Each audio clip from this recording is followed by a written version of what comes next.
Was اور نصیحتیں، لفظ لفظ حکمتیں، ابر علم و آگہی سے برستی بارشیں، شرع کے امور سے، دین کے شعور سے، قلب و ذہن جگمگاتے ہیں سچ کے نور سے۔ خطبہ جمعۃ المبارک۔ السلام علیکم ورحمۃ اللہ وبرکاتہ۔ الحمد للہ نحمده ونستعینه ونستغفره ونعوذ باللہ من شرور انفسنا ومن سیئات اعمالنا، اشہد ان لا الہ الا اللہ وحدہ لا شریک لہ، واشہد ان محمدا عبدہ ورسولہ صلی اللہ علیہ وعلا آلہ وصحبہ وسلم۔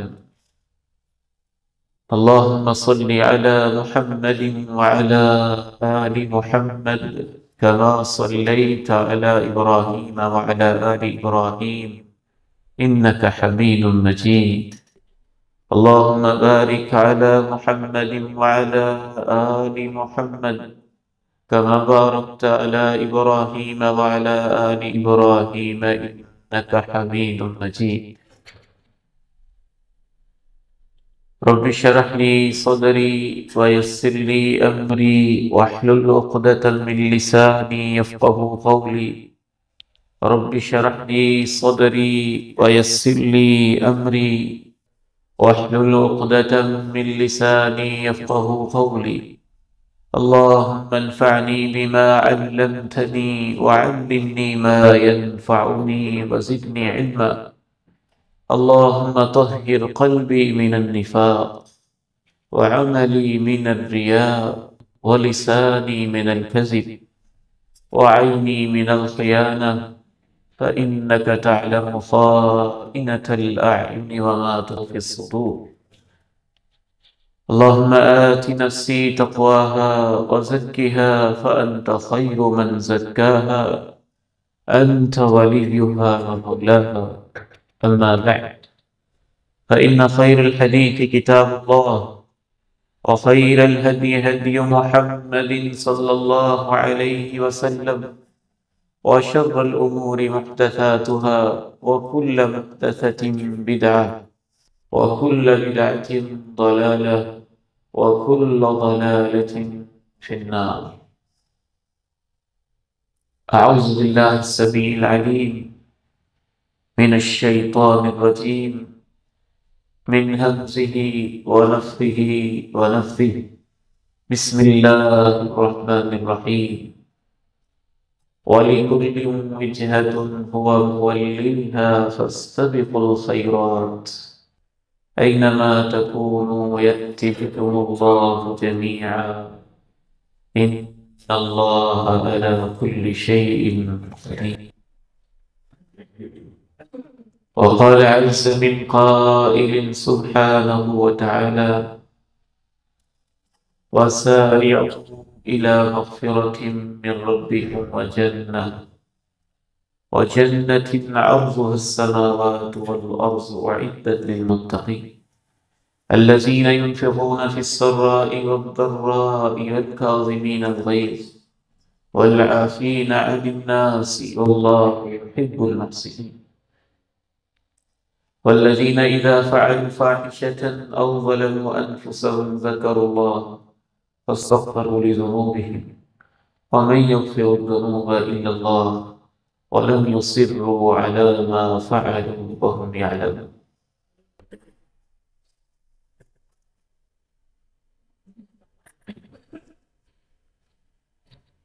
آج کی یہ زندگی جس میں میں اور آپ جی رہے ہیں اور سانس لے رہے، بہت تیز ہے۔ اس کی ایک خاص آج کے دور کے حوالے سے صفت، اس کی سپیڈ، اس کی رفتار، اس کی سرعت اور اس کی تیزی، ہر شخص تیزی میں، جلدی میں، فاصلے بھی اتنے سمٹ گئے ہیں کہ وہ فاصلے جو سمندروں کے ذریعے سے اور ایک بر اعظم سے دوسرے بر اعظم تک پہنچتے ہوئے مہینوں میں طے ہوتے تھے، اتنی تیزی سے آج کے انسان نے طے کیے کہ وہ ایک کلک کے ذریعے سمندر پار بیٹھے انسان سے گفتگو کر رہا ہے۔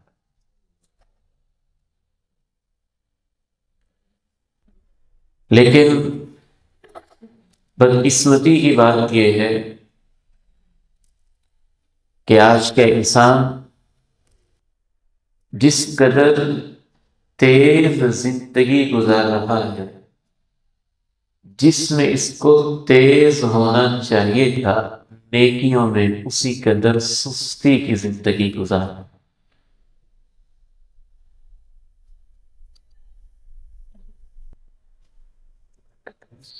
حالانکہ اس کی ساری خودیاں، اس کی ساری تیزیاں، اس کی ساری چالاکیاں، آپ کہتے ہیں بلبلے میں پھر بھی شاید کچھ وقت لگتا ہے، ہماری زندگی کا تو اتنا بھی اعتبار نہیں۔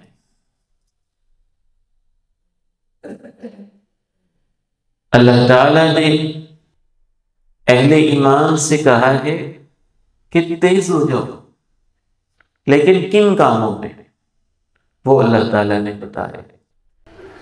وَلِكُلٍّ وِجْهَةٌ هُوَ مُوَلِّيهَا فَاسْتَبِقُوا الْخَيْرَاتِ أَيْنَمَا تَكُونُوا يَأْتِ بِكُمُ اللَّهُ جَمِيعًا إِنَّ اللَّهَ عَلَى كُلِّ شَيْءٍ قَدِيرٌ۔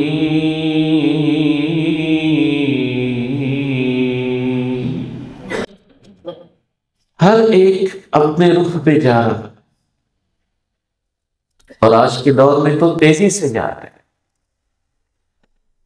تم نیکیوں میں تیزی دکھاؤ، نیکیوں میں دوڑ لگا دو، اور اس بات کو نہ بھولو تم جہاں کہیں بھی ہوگے تیز تیز جا کے کہاں پہنچ جاؤ گے؟ آخر تو اللہ کے پاس جانا ہے، اور اللہ تمہیں اپنے پاس لے آئے گا۔ یقیناً اللہ ہر چیز پہ پوری طرح قادر ہے۔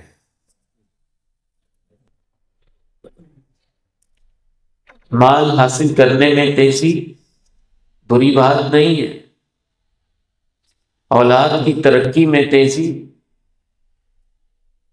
ہم اس کی نفی نہیں کرتے۔ دنیا کے معاملات میں پھرتی دکھانا یہ کوئی قابل مذمت چیز نہیں ہے، نہ اس سے نفرت دلانا مقصود ہے۔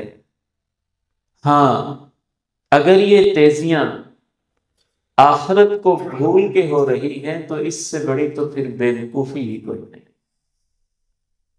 اگر آپ کو اتنی تیزی پڑی ہوئی ہے کہ آپ کے پاس نماز کے لیے بھی وقت نہیں بچا، اللہ کی یاد کے لیے بھی وقت نہیں بچا، بوڑھے والدین کے پاس بیٹھنے کے لیے بھی وقت نہیں بچا، انسانوں کی ہمدردی اور خیر خواہی کے لیے بھی وقت نہیں بچا، دین سیکھنے کے لیے بھی وقت نہیں بچا، تو پھر یہ تیزی نہیں، پھر یہ ایسی بیوقوفی ہے کہ سب کچھ کر کے بھی تم خالی ہاتھ ہی دنیا سے جا رہے ہو۔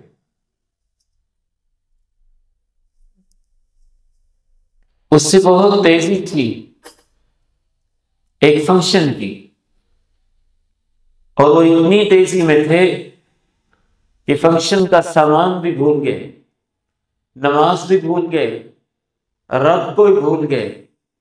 راستے میں ایکسیڈنٹ ہو جاتا ہے، لاشیں تڑپنے لگتی ہیں، ایک صالح نوجوان پاس سے گزرتا ہے، کہتا ہے کلمہ تو پڑھ لیں۔ اس نے تو اس طرف کبھی توجہ دی ہی نہیں تھی، اور جاں بلب تڑپتی لاش کے ساتھ سعودی عرب کے ایک روڈ کے اوپر وہ نوجوان، عرب نوجوان، پھر بھی یہ کہتا ہے کہ شراب کی ایک بوتل پیچھے رہ گئی ہے، ذرا جلدی لے آؤ، پینے کے لیے بڑی بےتابی ہے۔ یہ زندگی کے آخری الفاظ تھے، اور اسی کے ساتھ اس کے سانس ختم ہو جاتا ہے۔ وَلِكُلٍّ وِجْهَةٌ هُوَ مُوَلِّيهَا فَاسْتَبِقُوا الْخَيْرَاتِ أَيْنَمَا تَكُونُوا يَأْتِ بِكُمُ اللَّهُ جَمِيعًا إِنَّ اللَّهَ عَلَى كُلِّ شَيْءٍ قَدِيرٌ۔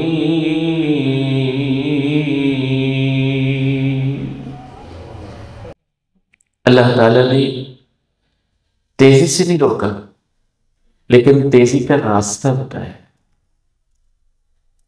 باقی معاملات زندگی میں ٹھہراؤ اچھا ہوتا ہے، سکون، اطمینان، تسلی، حوصلہ، برداشت، تأنی، ان چیزوں کو پسند کیا گیا۔ رسول اللہ صلی اللہ علیہ وسلم نے ارشاد فرمایا، التؤدہ والاقتصاد، میانہ روی، نہ بہت ڈھیلا نہ بہت تیز، میانہ روی اور ٹھہراؤ، یہ جو چیزیں ہوتی ہیں یہ ہر چیز کے اندر اللہ کو پسند ہے۔ ہاں، جو نیکی کا کام ہے اس میں جلدی کرنی، اس میں تیزی کرنی ہے، اس میں آگے بڑھنا ہے۔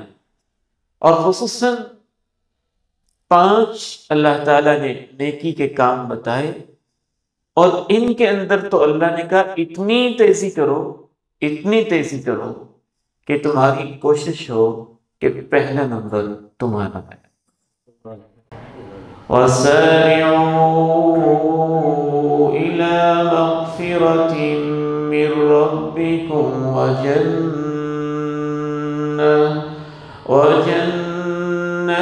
عَرْضُهَا السَّمَاوَاتُ وَالْأَرْضُ أُعِدَّتْ لِلْمُتَّقِينَ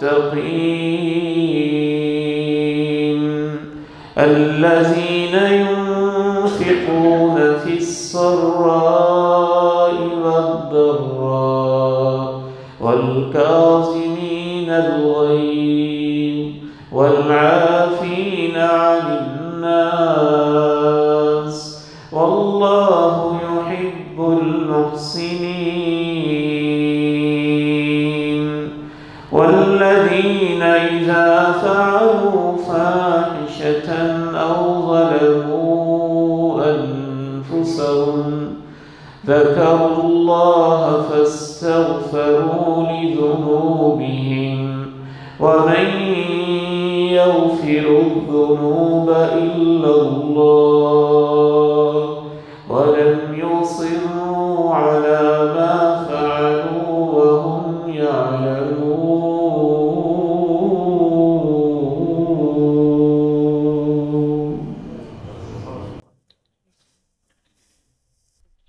ان میں سے 4 کا مختصر میں آپ کے سامنے تذکرہ کروں گا۔ 4 کام بہت جلدی کرو۔ انداز کیسا ہے توجہ دلانے کا؟ وسائل، جلدی جلدی دوڑ لگا دو۔ پھر سائق کا معنی مقابلہ بھی ہے، جلدی میں مقابلہ لگا دو۔ ساریوں کے مفہوم میں یہ چیز بھی ہے، اتنا مقابلہ لگاؤ۔ بالکل ایسے ہی اس لفظ کے اندر مفہوم پایا جاتا ہے جیسے ایک دوڑ کا مقابلہ لگا ہوتا ہے، اور ہر نوجوان کی، ایتھلیٹ کی خواہش ہوتی ہے کہ سب سے ون کرنے والا اور آگے نکلنے والا وہ ہو۔ اس طرح کا مفہوم اور تصور اس مبارک لفظ کے اندر پایا جاتا ہے۔ وَسَارِعُوا، اور تم سب دوڑ لگا کے جلدی سے جلدی مقابلہ کرتے ہوئے ایک دوسرے سے آگے بڑھنے کی خواہش کرو۔ کس کے لیے؟ اس رب کے لیے، وہ تمہارے انتظار میں ہے، تمہیں بخشش بھی دینا چاہتا ہے اور جنت بھی دینا چاہتا ہے۔ اور جنت بھی کوئی معمولی نہیں، عرضها السماوات والأرض أعدت للمتقين۔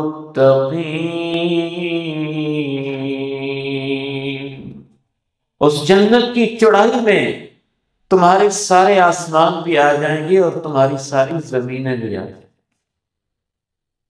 عموماً چوڑائی کم ہوتی ہے اور لمبائی زیادہ ہوتی ہے۔ اللہ تعالیٰ نے یہ نہیں کہا کہ اس جنت میں آسمان زمین آ جائے، کہا اس جنت کی چوڑائی میں آسمان و زمین آ جائیں گے۔ جب اس کی چوڑائی کا یہ حال ہے تو اس کی لمبائی کا تو تم تصور سوچ بھی نہیں سکتے۔ عرضها السماوات والأرض أعدت للمتقين۔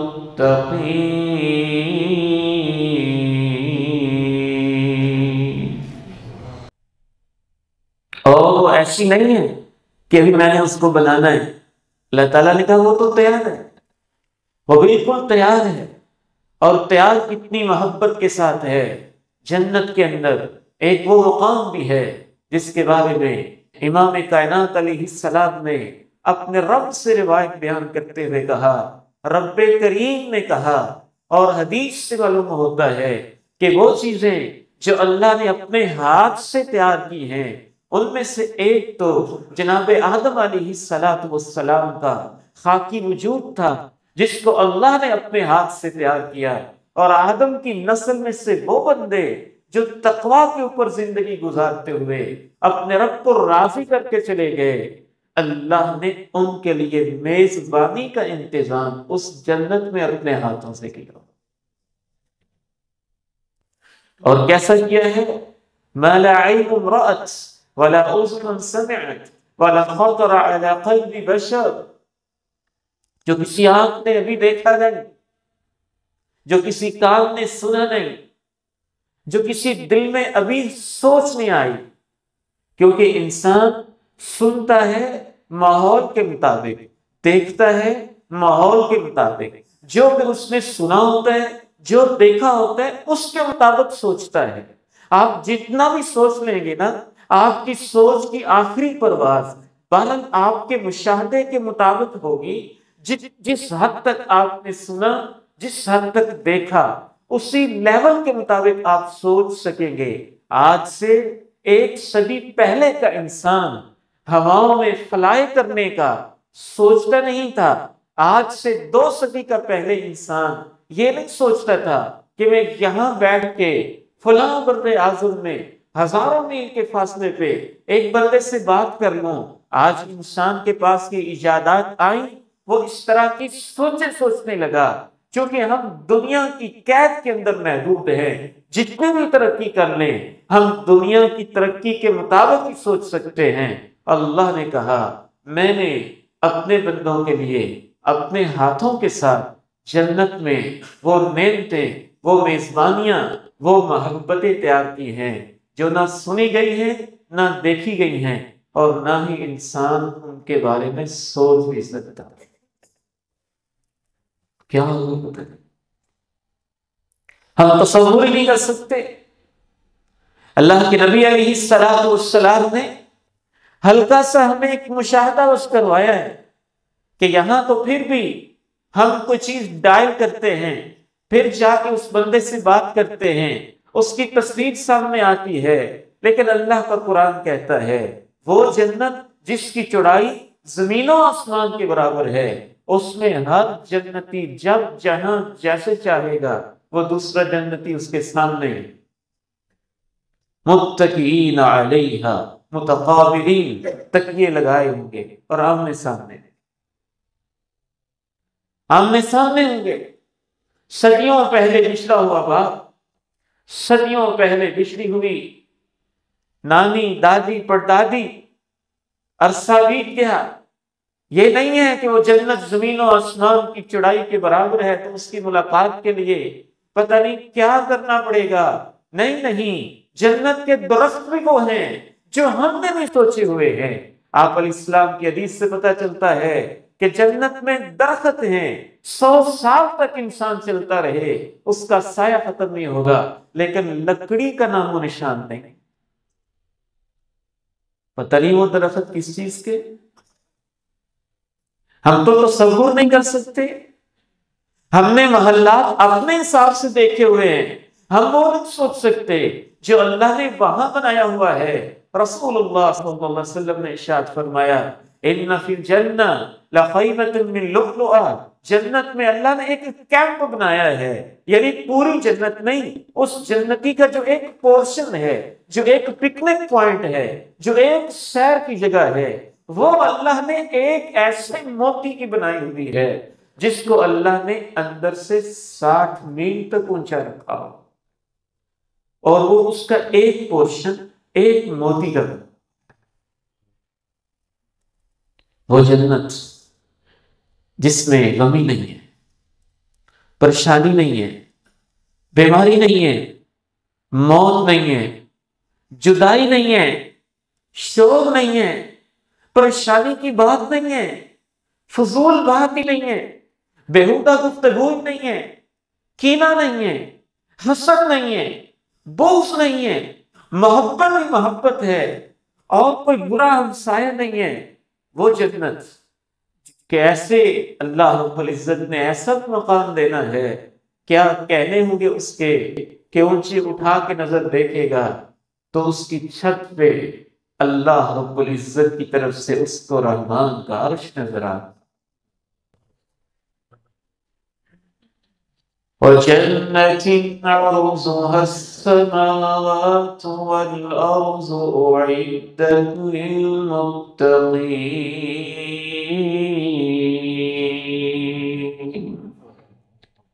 جناب عبداللہ بن مسعود رضی اللہ تعالی عنہما ایک حدیث میں بیان کیا، سب سے آخری جس شخص نے جنت کے اندر جانا ہے وہ جس کو جہنم کی سزا ملی ہے، بیچارہ پتہ نہیں کیسے کیسے نکل پایا ہے، پل صراط سے گرتا رہا ہے، کبھی ادھر گرا، کبھی ادھر گرا، کبھی ادھر پاؤں لٹکا، کبھی ادھر لٹکا، آخر اللہ نے اس کو نجات دے دی. اور چلتے چلتے چلتے چلتے اللہ رب العزت نے جب اس کو جنت دی، جنت کا داخلہ دیا، تو اس کے سامنے ایک ایسی خوبصورت تصویر آئی، وہ اسے سجدہ ہی کرنے لگ گیا، جیسے گھبرایا سا ہوا ہے، ابھی سزا پا کے آیا ہے. اور وہ اس سے کہنے لگا او اللہ کے بندے، تو مجھے کیوں سجدہ کرتا ہے؟ میں تو سمجھتا ہوں بڑا نورانی چہرہ، عظیم کوئی ہستی ہے. کہتا ہے نہیں، میں تو ایک فرشتہ ہوں جو اللہ نے جنت میں تیری خدمت کے لیے بھیجا ہوا. امام البانی نے اس روایت کو الترغیب والترہیب میں صحیح کرا. تو جناب عبداللہ بن مسعود اللہ کے پیارے نبی علیہ السلام سے روایت کر رہے ہیں کہ سب سے چھوٹا جنتی ہے، اور یہ سب سے چھوٹا جنتی جب یوں گھبرایا ہوا، ابھی سزا پا کے گناہگار سا کس طرح کرتا ہے، وہ اسے بتاتا ہے میں تیرا خادم ہوں، اور میرے جیسے تیری اس جنت میں تیری خدمت کے لیے 1000 فرشتے اللہ نے اور رکھے ہوئے. آؤ داخل تو ہو جو جنت میں. وہ داخل ہوتا ہے فَيُفْتَحُ لَهُ 70 بابا، اس کے لیے ایک ایسی جنت کھول دی جاتی ہے. جب وہ اس کے اندر داخل ہوتا ہے، داخل ہوتے ہی وہ اپنی جنت میں اپنے 70 محل تیار شدہ دیکھتا ہے. ہر محل کا رنگ اللہ نے دوسرے سے علیحدہ بنایا. کلر سکیم کیسی، رنگ کا ایک اپنا اثر ہوتا ہے انسان کی شخصیت پہ. تو اللہ رب العزت نے 70 محل بنائے، اور پتہ نہیں وہ رنگ کیسے ہوں گے جن کا ہم تصور نہیں کر سکتے. اب ذرا اللہ رب العزت کے الفاظ میں سنیے، اور ایسے سنیے جیسے صحابہ شوق سے سنتے تھے اور محسوس کرتے تھے کہ ہمارا اللہ ہم سے کوئی بات کر رہا ہے، آپ کا رب آپ سے بات کر رہا ہے. وہ اس گناہگار بندے کی زبان استعمال، کلام اس کا ہے، بات اس کی ہے، وحی اس کی ہے، پیغام اس کا ہے، اتارا اس نے. وَسَارِعُوا إِلَى مَغْفِرَةٍ مِّن رَّبِّكُمْ وَجَنَّةٍ عَرْضُهَا السَّمَاوَاتُ وَالْأَرْضُ أُعِدَّتْ لِلْمُتَّقِينَ. جلدی کرو، وہ جنت تیار ہے ان وفا شعاروں کے لیے، تقوی شعاروں کے لیے، خدا ترس لوگوں کے لیے جو یہ 4 کام کرتے ہیں۔ بات آگے بڑھانے سے پہلے آپ کے سامنے ایک مثال پیش کرتا ہوں۔ ہماری کمزوری کہاں پہ ہے؟ ہماری کمزوری یقین میں ہے، ہماری کمزوری ایمان میں ہے، ہماری کمزوری اعتبار اور اعتماد میں ہے۔ اگر ایک مالدار شخص جس کے پاس چوک الہباد میں 2 ایکڑ زمین موجود ہو اور آپ کو اس کے اوپر یقین اور اعتماد بھی ہو، اور یہاں پہ سب کے سامنے کھڑے ہو کے کہے میں آپ کو ضمانت دیتا ہوں آپ میرا یہ 4 کام کر دیں، 4 کاموں کا صرف ٹوکن بھر دیں، میں تمہیں اپنی الہ آباد چوک میں جو زمین جو میں نے سوسائٹی بنائی ہے اس میں سے تمہیں 1 کنال کا پلاٹ ابھی الاٹ کر دیتا ہوں، تو ہماری دوڑ کا حال کیا ہو؟ اگر اس بندے میں یقین ہو کہ واقعتاً ذمہ دار بندے، اس کے پاس موجود بھی ہے، سوسائٹی ریڈی بھی ہے، اور وہ غیر قانونی بھی نہیں ہے، اور بات رکھنے والا بھی ہے، اور یہ دے بھی دے گا، کیا حال ہے میرے ایمان کی کمزوری کا کہ زمین و آسمان کا بادشاہ جب کہتا ہے میں تمہیں جنت دینا چاہتا ہوں، دوڑ تو لگاؤ، تو ہم سے بڑا کمزور ایمان والا کون ہوگا جو بیٹھا ہے؟ یا تو اس کو یقین نہیں، یا اس کو اعتبار نہیں، یا وہ سمجھتا ہے کہ وہ مالک ایسے ہی کر رہے، جبکہ اللہ تو کہتے ہیں مجھ سے وعدوں کو پورا کرنے والا اے میرے بندو کوئی نہیں ہے، مجھ سے بڑھ کے کوئی نہیں ہے۔ اور اللہ کہتا ہے وَمَنْ أَصْدَقُ مِنَ اللَّهِ قِيلًا، مجھ سے سچا بھی کوئی نہیں ہے، اس سے بڑا بھی کوئی نہیں ہے، اس سے سچا بھی کوئی نہیں ہے، اور اسی کا یہ پیغام ہے، اور اسی نے اتارا ہے پیغمبر کے سینے پہ، محفوظ حد تک پہنچا ہے، اور قرآن میں لکھا ہے، اور اللہ کے بلانے کا انداز بھی ہے۔ اس کے باوجود اگر کوئی شخص یہ 4 کام نہیں کر رہا ہے تو اس کے ایمان میں کہیں نہ کہیں کمزوری پائی جاتی ہے۔ یہ تو 4 کام وہ ہیں جو اتنے مشکل نہیں، میدان سجا ہو۔ اللہ کے پیارے نبی علیہ السلام نے یہی الفاظ بولے، آؤ اس جنت کے لیے جس کی چڑھائی میں زمین آسمان سما جائیں گے۔ عمیر بن الحمام رضی اللہ تعالی عنہ صحابی رسول تھے، ایک اور صحابی رسول تھے، ان کے اپنے کسی خاص بیگ ٹائپ چیز کے اندر کھجوریں رکھی ہوئی تھی، کھانے کی چیزیں رکھی ہوئی تھی، اور وہ کھا رہے تھے۔ آپ نے کہا آؤ جنت کے لیے۔ وہ جو خوش تھا کھانے والا زمین پہ پٹک دیا، میدان میں کود پڑے۔ آپ نے کہا کیا ہوا عمیر؟ کہنے لگے واہ۔ پوچھا کیا ہوا؟ کہنے لگے وہ جنت جس کی چڑھائی میں زمین آسمان سمٹ جائے، اور آپ اس کی طرف ہمیں بلا رہے ہیں۔ اگر میں کھجوریں انگور کھاتا رہ گیا تو میں کہیں اس جنت لینے سے لیٹ نہ ہو جاؤں۔ میدان جہاد کے اندر کودے، اور اسی موقع پہ اللہ کی راہوں میں شریک۔ یقین اور ایمان کے سوتے رہتے ہیں۔ سیدنا حنظلہ رضی اللہ تعالی عنہ، ان کو بھی اسی طرح آواز دی گئی، جنت تمہیں بلاتی ہے، میدان تمہیں بلاتے ہیں۔ بیوی کے پہلو میں لیٹے تھے، رات گزاری تھی، غسل کا بھی انتظار نہیں کیا، میدان میں گئے، رب کی راہوں میں شہید ہوئے۔ اللہ کے پیارے نبی علیہ السلام نے فرمایا میں نے دیکھا ہے کہ اللہ کی فرشتے میرے حنظلہ کو غسل دے رہے۔ پہلا کام الذین ينفقون فی السراء والضراء، الذین ينفقون فی السراء والضراء، خوشحالی اور تنگی میں کچھ نہ کچھ اللہ کی راہوں میں وہ دیتے رہتے ہیں۔ ضروری نہیں ہے بہت کچھ بنتا ہے، لیکن اس کی سوچ یہ ہو کہ میں اپنے معاشرے کا کیا فائدہ کر سکتا ہوں، میں اللہ کی خاطر کیا دے سکتا ہوں.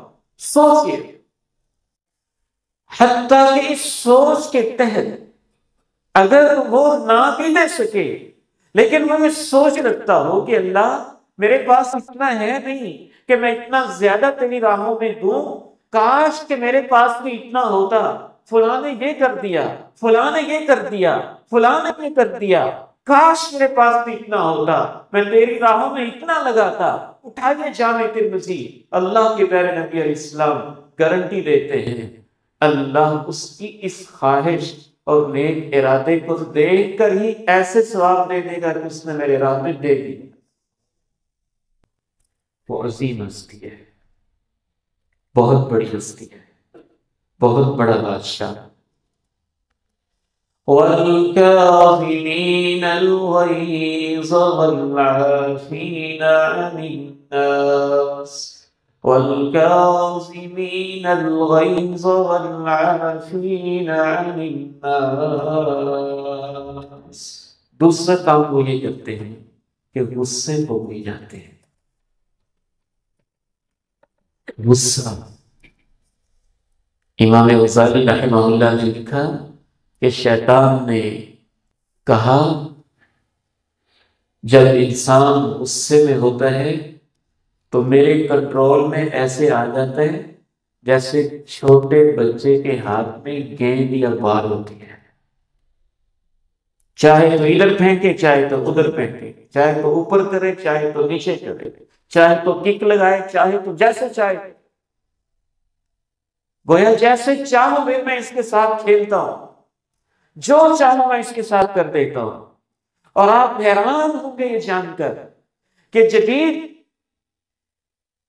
سائیکالوجسٹ، ڈاکٹرز، نفسیات کے ماہرین اور مورخین بھی اس نتیجے پہ پہنچے ہیں کہ جو غصہ کرنا ہے یہ کوئی ایسا مسئلہ نہیں ہوتا کہ اس پہ انسان کے لیے کنٹرول بہت مشکل ہو.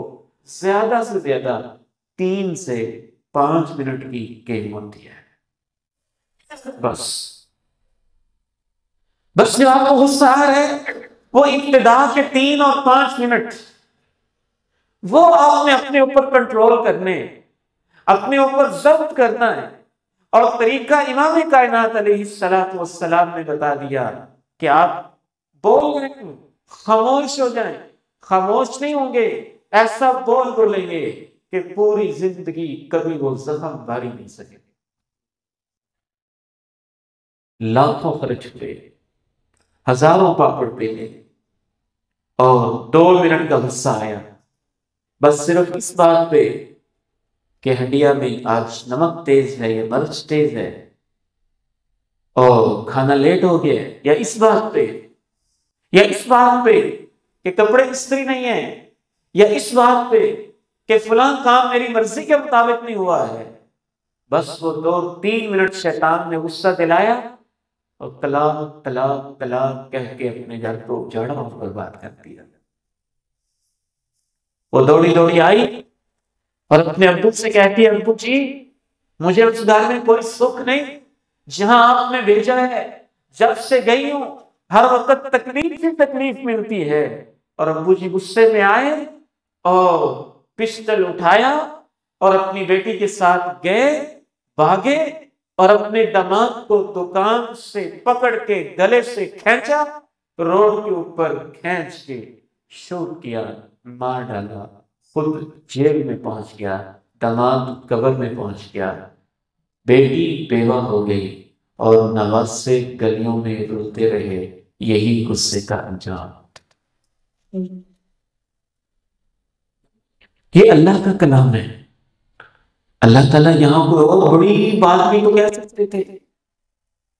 تو اس کا مطلب اللہ کے نزدیک غصہ پینا کس قدر ضروری ہے کہ اللہ تعالیٰ نے جہاں جنت کا تذکرہ کیا، دوڑ کا تذکرہ کیا، اور کہا کہ لیٹ نہ ہونا، جلدی جلدی لے لو، اور جنت بھی تیار ہے، میں دینا بھی چاہتا ہوں اور تیار ہے تمہارے لیے.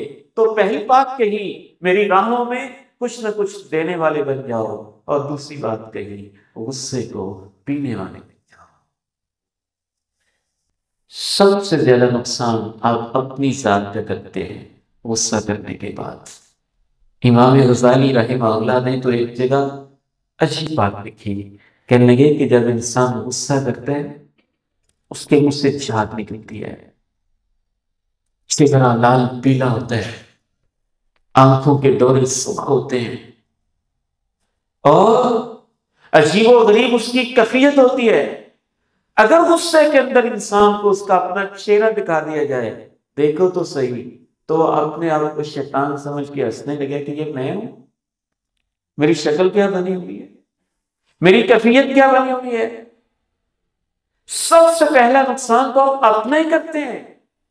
ہر وقت غصے میں رہنا، چڑے ہوئے رہنا اور چچڑے پن میں رہنا، کیا ہو جائے گا آپ کے غصہ کرنے سے؟ دنیا ادھر سے ادھر نہیں ہوگی، آپ کا اپنا بلڈ پریشر ہائی ہوگا، آپ خود ہی ٹینشن میں آئیں گے، آپ ہی دباؤ میں آئیں گے، آپ ہی کے ساتھ شیطان کھیلے گا، آپ اپنا ہی نقصان کریں گے۔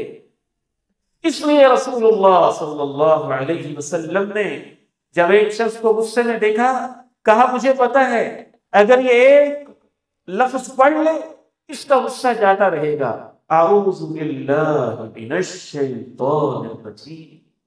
لیکن یہ بھی ان کو نصیب ہوتا ہے جو پریکٹس کرتے ہیں، غصہ پینے کی پریکٹس کرتے ہیں، وگرنہ تو اس وقت کوئی کہہ دے اعوذ باللہ پڑھو تو کہتا ہے کیوں پڑھو، کیوں پڑھو، میں صحیح غصہ کر رہا ہوں۔ ٹھیک ہے آپ صحیح غصہ کر رہے ہیں، ہم یہ تو نہیں کہہ رہے ہیں غلط غصہ کر رہے ہیں، تو صحیح غصہ کرنے سے آپ چاہتے کیا ہیں؟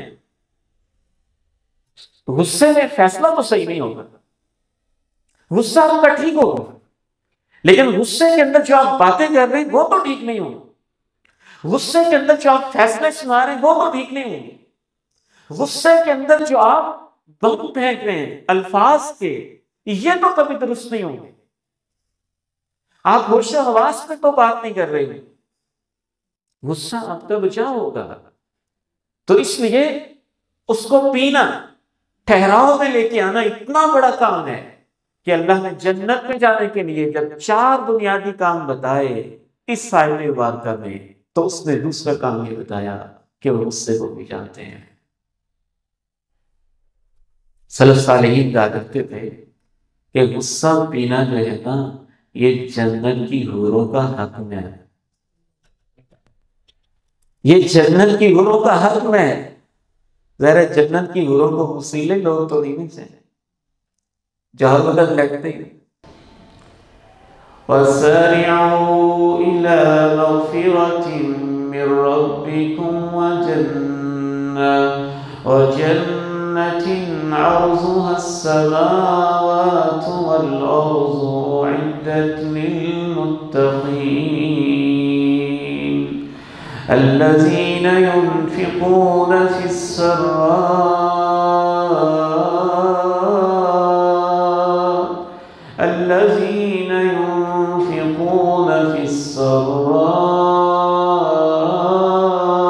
وَالضَّرَّاءِ وَالْكَاظِمِينَ الْغَيْظَ۔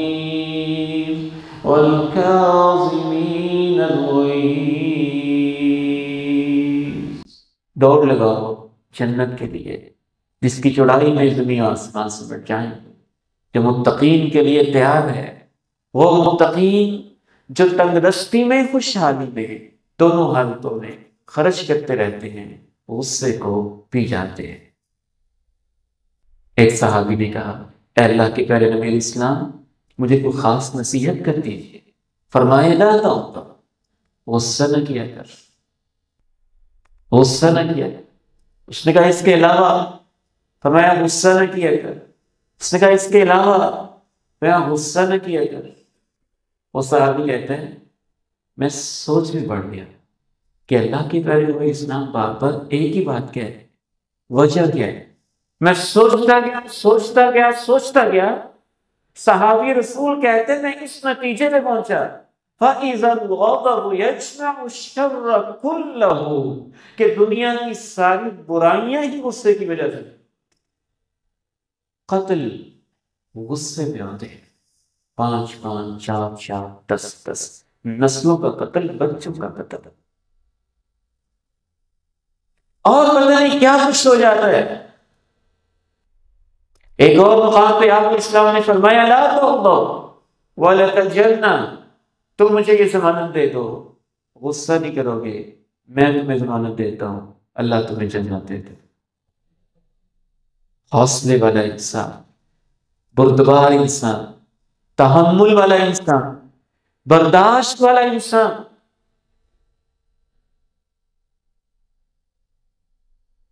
تیسرا کام اللہ تعالیٰ نے اس آیت مبارکہ میں یہ بیان کیا، وَالْكَاظِمِينَ الْغَيْظَ وَالْعَافِينَ عَنِ النَّاسِ وَالْكَاظِمِينَ الْغَيْظَ وَالْعَافِينَ عَنِ النَّاسِ وَاللَّهُ يُحِبُّ الْمُحْسِنِينَ۔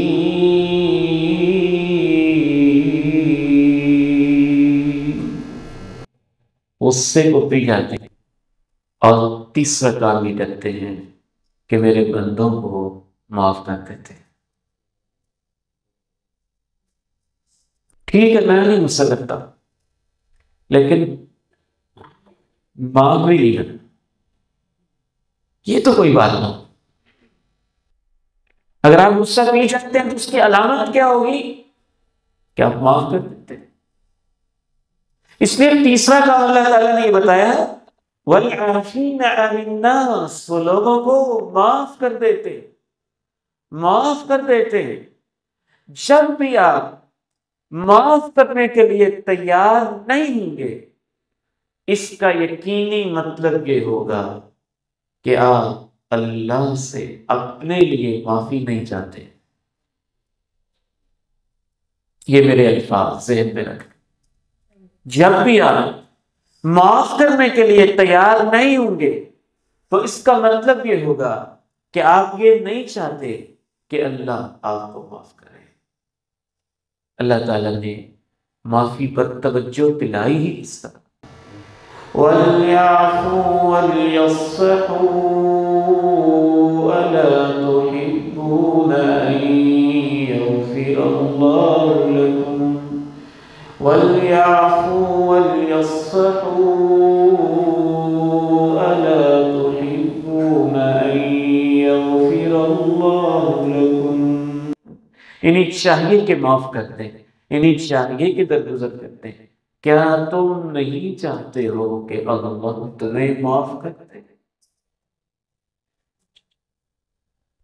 وَإِن تَعْفُوا وَتَصْفَحُوا وَتَغْفِرُوا وَإِن تَعْفُوا وَتَصْفَحُوا وَتَغْفِرُوا فَإِنَّ اللَّهَ غَفُورٌ رَحِيمٌ۔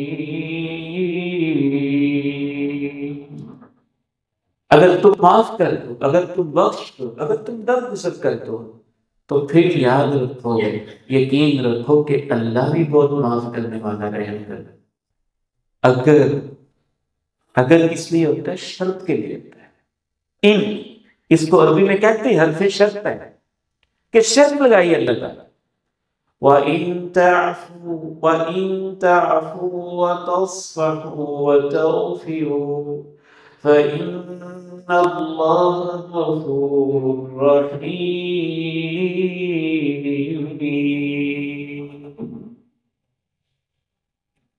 آپ سے ایک سوال کرنا چاہتا ہوں، اللہ تعالیٰ آپ کی حفاظت فرمائے، اپنے فقیر بندے کی حفاظت فرمائے، ہم سب کی حفاظت فرمائے۔ اگر اللہ نہ کرے کسی کے اوپر قتل کا مقدمہ ہو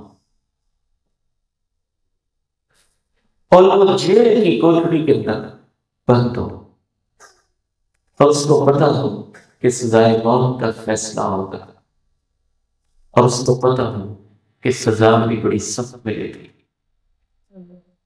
اور اس کو آفر دی جائے کہ اچھا آپ کے اوپر قتل کا مقدمہ ہے اور آپ نے میرے اوپر چوری کا کیا ہوا ہے، اگر آپ مجھے چوری والا مقدمہ معاف کر دیں تو میں آپ کو قتل کا مقدمہ معاف کر دوں گا، تو کیا خیال ہے وہ جو قاتل پکڑا ہوا ہے وہ اس آفر کو قبول کرے گا کہ نہیں کرے گا؟ کرے گا نا، اور کیا چاہیے؟ جان بخشی ہو جائے گی۔ اگر وہ قبول نہیں کرے گا تو اس سے بیوقوف کوئی شخص پھر نہیں ہے، وہ بڑا بیوقوف ہے، احمق انسان ہے، حماقت والا انسان ہے۔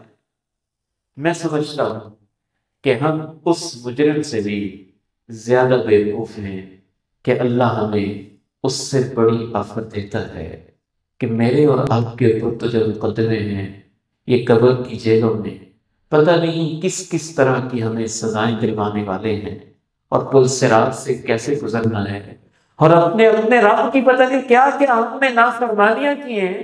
اس سے بڑی آفت کیا ہوگی کہ اللہ کہتا ہے میں تیرا مالک ہوں، تو نے میرے حق میں بڑے گناہ کیے ہیں، تو میرے بندوں کو معاف کر دے، میں تیرے بڑے بڑے گناہ معاف کر دیتا ہوں۔ نہیں،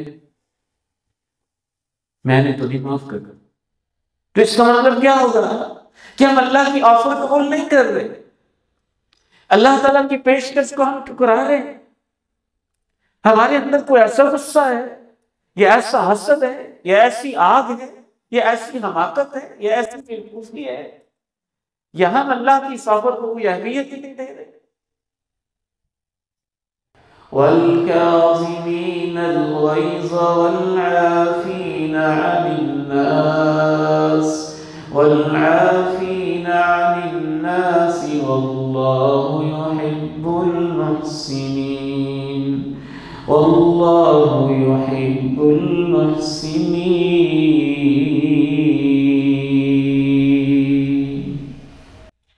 اللہ نے کہا اگر ابھی تو 3 کام کیے ہیں آپ نے، میری راہوں میں خرچ کرنا، دوسرا کام مجھ سے روپی جانا، تیسرا ہے معاف کر دینا، تم یہ 3 کام جلدی جلدی کرو، یہ نہیں کرو، کہا جلدی کر لو، کیونکہ جب آپ جلدی نہیں کریں گے تو دل کے اندر ہی اندر غصے کو لیے ہوئے اور نفرتوں کو لیے ہوئے آپ کی موت آئے گی، اور پھر آپ کہیں گے فلاں کو بلاؤ، میں نے معافی مانگی ہے، اور پتہ نہیں پھر آپ کو موقع ملے گا کہ نہیں، کچھ نہیں کہا جا سکتا۔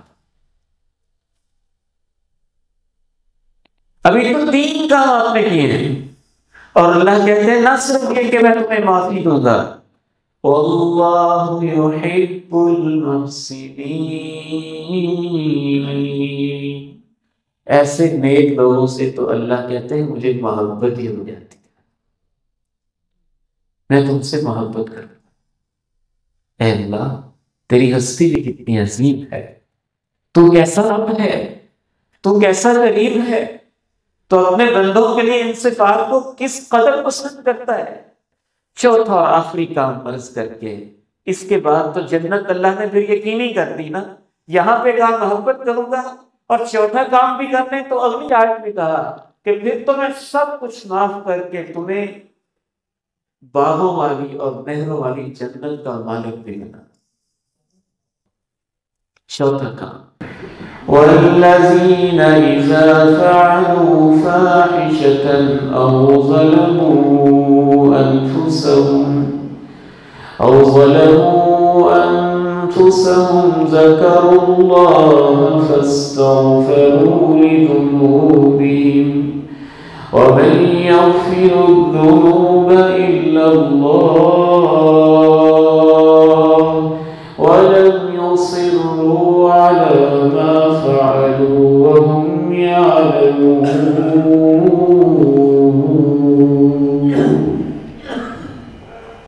اے اللہ تو کتنا مہربان، اللہ نے یہ بھی کہا گناہ نہیں کرنا، نہیں وہ گناہ کرتے نہیں ایسے نہیں کہا۔ وَالَّذِينَ إِذَا فَعَلُوا فَاحِشَةً أَوْ ظَلَمُوا أَنفُسَهُمْ ذَكَرُوا اللَّهَ فَاسْتَغْفَرُوا لِذُنُوبِهِمْ وَمَن يَغْفِرُ الذُّنُوبَ إِلَّا اللَّهُ وَلَمْ يصروا على ما فعلوا وهم يعلمون۔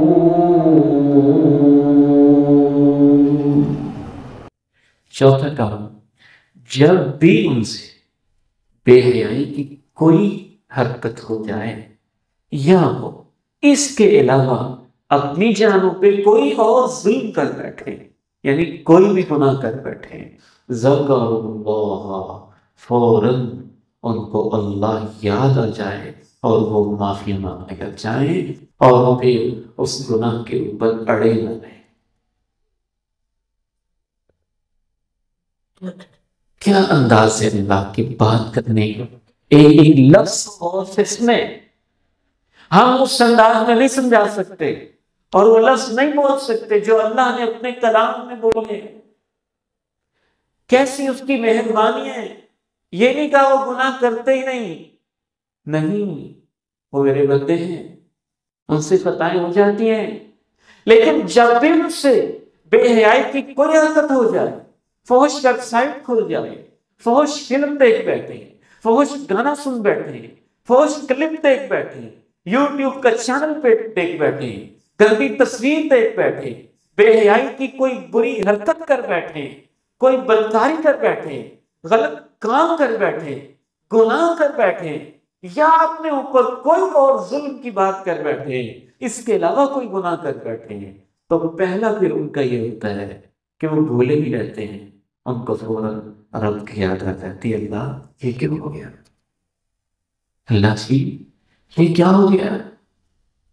پھر دوسرا کام کیا کرتے ہیں وہ اس حوالے سے، یا اللہ معاف کر دے، یا اللہ معاف کر دے، اور تیسرا وَلَا تَحْسَبُوا عَلَىٰ مَا فَعَلُوا وَهُمْ يَعْلَمُونَ، اللہ آئندہ ایسے نہیں ہوگا، ہو گیا آئندہ ایسے کرے گا، اڑے نہیں رہتے۔ تو چوتھا کام گویا کہ یہ ہوتا ہے کہ وہ اللہ سے جب بھی غلطی ہو جائے جلدی سے معافی بھی مانگ لیتے ہیں، گناہ کو چھوڑ دیتے ہیں اور بار بار وہ گناہ نہیں کرتے ہیں، اس پہ اڑے نہیں رہتے ہیں۔ وَالَّذِينَ إِذَا فَعَلُوا فَاحِشَةً أَوْ ظَلَمُوا أَنفُسَهُمْ ذَكَرُوا اللَّهَ فَاسْتَغْفَرُوا لِذُنُوبِهِمْ وَمَن يَغْفِرُ الذُّنُوبَ إِلَّا اللَّهُ وَلَمْ يُصِرُّوا عَلَى مَا فَعَلُوا وَهُمْ يَعْلَمُونَ۔